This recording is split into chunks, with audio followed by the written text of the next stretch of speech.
नमस्कार शेतकरी बंधूंनो, नवसंजीवन शिक्षण प्रसारक मंडळ दारव्हा कृषी विज्ञान केंद्र सांगवी रेल्वे यवतमाळ 2 द्वारा संचलित आत्मा यवतमाळ यांच्या सहयोगाने आपण ऐकत आहात रेडिओ नवसंजीवनी FM 89.6 मेगाहर्ट्झ। शेतीला अनेक प्रकारे जोडधंदे आपल्याला करता येतात। त्यातलाच एक महत्त्वाचा, किफायतशीर आणि पर्यावरणपूरक जोडधंद्याबरोबरच उत्पन्न वाढवणारा एक जोड व्यवसाय म्हणजे मधमाशी पालन। पिकांच्या परागीभवनासाठी मधमाशी अत्यंत उपयुक्त कीटक आहेत।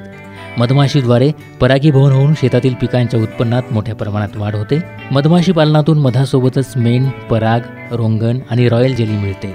सातेरी, मेलिफेरा, ट्रायगोना या मधमाशा पेटीमध्ये पाळता येतात। कृषी विज्ञान केंद्र सांगवी रेल्वे यवतमाळ 2 द्वारे या संदर्भात मार्गदर्शन करण्यात येतं। शेतकरी ग्रामीण युवकांसाठी हा एक चांगला जोड व्यवसाय होऊ शकतो। टरबूज, खरबूज, शेवगा आणि इतर फुल पिकांमध्ये परागीभवनासाठी मधपेट्या ठेवण्याबद्दल जनजागृती करता येते। या मधपेट्या कांदा बीजोत्पादन घेणाऱ्या शेतकऱ्यांसाठी भाड्याने देखील देता येतात। अशाच माहितीसाठी ऐकत रहा नवसंजीवन शिक्षण प्रसारक मंडळ दारव्हा कृषी विज्ञान केंद्र सांगवी रेल्वे यवतमाळ 2 द्वारा संचलित आत्मा यवतमाळ यांच्या सहयोगाने रेडिओ नवसंजीवनी FM 89.6 मेगाहर्ट्झ।